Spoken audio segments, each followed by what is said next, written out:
پاکستان تحریک انصاف کو مینار پاکستان پر جلسہ کرنے کی اجازت مل گئی۔ ڈپٹی کمشنر لاہور عافیہ حیدر کی جانب سے باقاعدہ اجازت نامے کا نوٹیفیکیشن جاری کر دیا گیا۔ ضلع انتظامیہ کی جانب سے پی ٹی آئی سے حلف لینے کے بعد اجازت دی گئی۔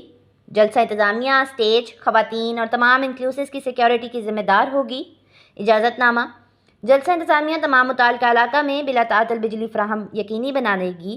اجازت نامہ: عدلیہ اور اداروں کے خلاف تقاریر کی اجازت نہیں ہوگی۔ اجازت نامہ: سیکیورٹی کو بہتر بنانے کے لیے فوکل پرسن اور پی ٹی آئی ذمہ داران متعلقہ سیکیورٹی اور زیر انتظامیہ کے ساتھ تعاون کریں گے۔ اجازت نامہ: ٹریفک میں خلل نہ ڈالنے اور رواں دواں رکھنے کے لیے پی ٹی آئی ذمہ داران ضلع انتظامیہ اور ٹریفک پولیس کے ساتھ مکمل تعاون کریں گے۔ اجازت نامہ: جلسے کے دوران کسی صورت میں پبلک پراپرٹی کو نقصان پہنچنے کی صورت میں پی ٹی آئی کی متعلقہ انتظامیہ ذمہ دار ہوگی۔ اجازت نامہ: ساؤنڈ سسٹم کے استعمال سے متعلقہ قانون کی پاسداری کی جائے گی۔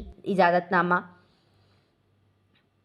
پی ٹی آئی رضاکار ضلع انتظامیہ کے ساتھ مکمل تعاون کریں گے۔ اجازت نامہ: پی ٹی آئی ریلی کے باعث کسی بھی جگہ کاروباری مراکز کو بند کرنے اور نقصان پہنچانے کی اجازت ہرگز نہ ہوگی۔ اجازت نامہ: جلسے میں کارکنوں اور تمام متعلقہ افراد ڈنڈے یا اس کے متعلق کوئی چیز ساتھ نہیں لا سکیں گے۔ اجازت نامہ: جلسے کے دوران کسی کے بھی جذبات احساسات مجروح نہیں ہوں گے۔ اجازت نامہ: جلسے کے لیے کسی بھی جگہ کوئی استقبالیہ کیمپ نہیں لگائے جائیں گے۔ اجازت نامہ: جلسہ گاہ اور اطراف میں کسی بھی قسم کے اسلحے کی نمائش کی اجازت نہیں ہوگی۔ اجازت نامہ: جلسے میں شامل افراد کے لیے مناسب پارکنگ کا